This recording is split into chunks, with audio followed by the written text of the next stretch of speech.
Hey, what's up shrinkkeepers, and welcome back to my channel.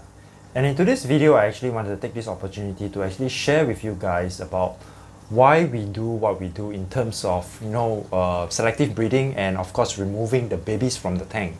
So while I was doing some of this selection process, it occurs to me that some of the breeders that I've been speaking to, they have been asking me, can I actually use the method where I remove the parents rather than the babies? And I think the long and short of it is that there is always a pro and con, an advantage and a disadvantage in terms of whichever methodology that you all pick up and use. And the reason why we remove the babies from the parents is, I think there's a few things that that has a lot of advantage. And the number one advantage is actually, when we remove the babies from the tank, the parents can continue to breed. So I think that's the most important thing. And why do I say so is because if for example in this red stardust tank, I actually was forced to actually reset the tank because the tank condition was not looking excellent, and I think that it's also time for me to do a reset. So I have to remove the all the adults to another tank, which slows down the breeding process. Because one of the things that we actually encourage is that we want to have consecutive breeding periods, and one of the reasons for that is because the life cycle of a shrimp is actually very short, and the breeding cycle of the shrimp is even shorter. So we really want to encourage the shrimps to really continue to breed without any stop in between. And every time we remove the parents to another tank, it requires time for the parents to actually, the adults to actually acclimatize again and get used to the tank condition and things like that. What can go wrong will go wrong, and things like that. So in that essence, we advocate the removal of shrimplets rather than the adults, because of first, like I mentioned, the adults can actually continue to breed. And then the second part of it is that the babies actually grow much faster in a new tank, in a bigger tank, and because of bigger water volume, and then there's no competition for food.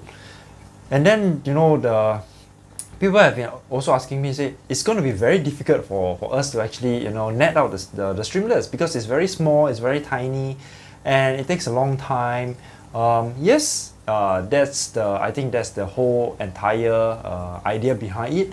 It takes a lot of time. However, it's much better than removing the females, or not the female, I mean removing the adult females to another tank and then having to wait 1 or 2 more months for the shrimps to breed again. I think that takes even more time from a breeding perspective.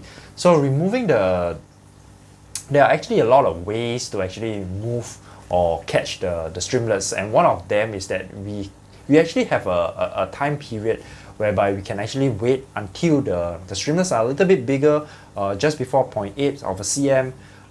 That will actually help, when you throw the food in, they actually come, and then you can easily net them.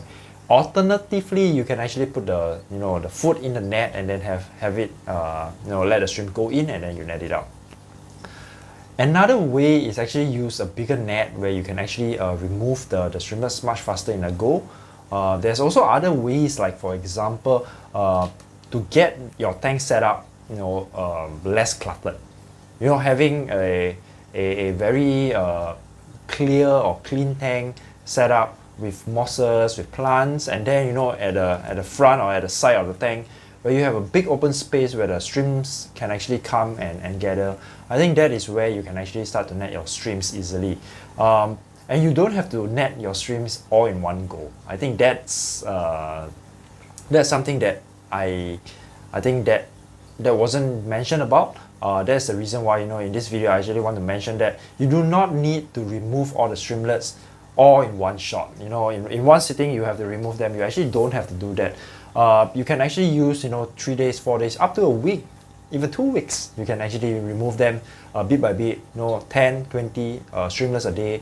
I think that's fine. You just move the streams, move the streamlets over to the other tank.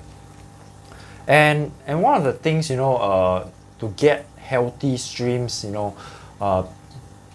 is really about to understand the fundamentals of stream breeding and the removal of the stream. So when we remove all the streamlets into another tank, then from there it starts to grow, and then it starts to develop patterns, colors, and things like that.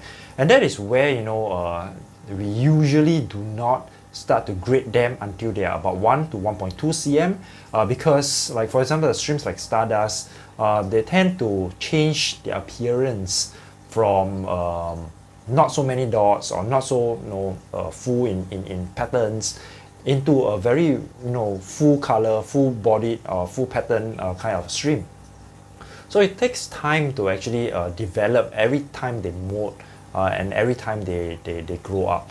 And that's the reason why we want to remove them into a grow up tank, and that's where you can actually see them develop, and then from there on, then we start to grade them accordingly.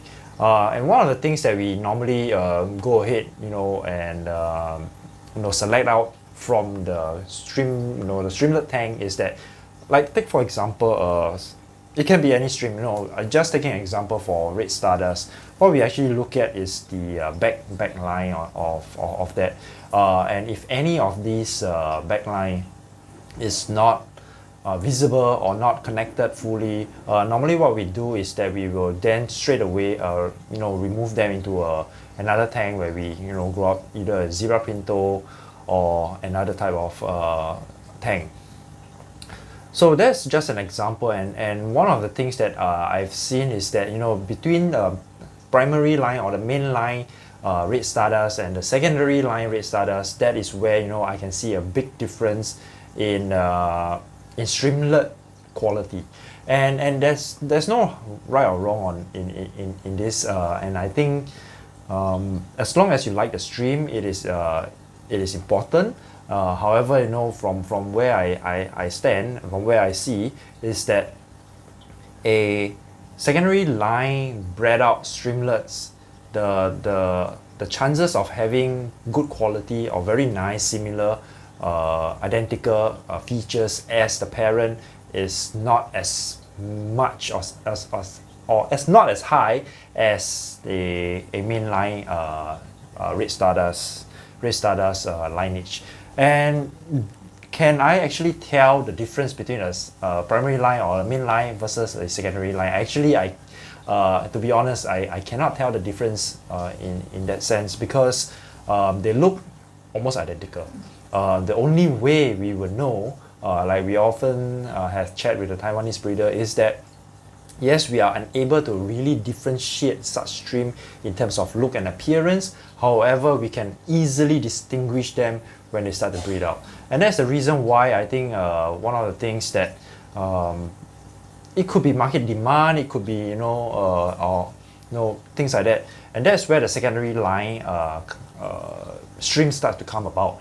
And it has been all along been available in the market. However, not many people are aware that there are this differentiation between both of it, and the drastic difference. I think one of the biggest fallacy of this is that people are actually selling secondary line streamlets or secondary line streams as primary line or main line streams prices. I think that is where it gets a little bit hairy, because while yes, you are able to actually breed them out, but however, the quality of the streamlets can easily be distinguished and identified when it's being bred out. And it's not, I mean, it is fine if, let's say, the seller actually mentioned that this is a secondary line stream.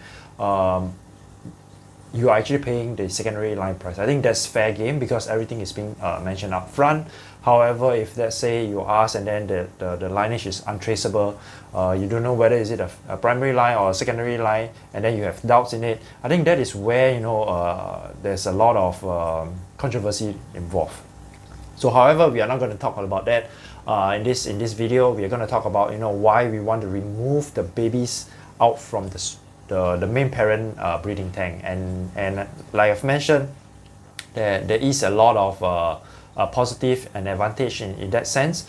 First, we remove them so that the parents can actually continue to breed, and we want to encourage that to continue on. And the second part is that the streamlets actually do better, grow faster in their own tank, much bigger tank, or even the same size tank, but because there's no competition for food, there's all the biofilms are for them, they actually grow much faster in that sense, and then we can actually shorten the cycle.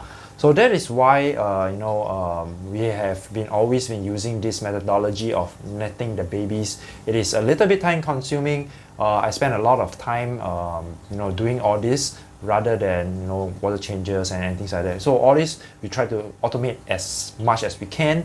We reduce the amount of time that we spend on those to be used on things like this, like netting out streamlets. After you net out the streamlets into the grow up tank, once they start to grow up, and then you start to select them, and that's where most of my time is actually being utilized.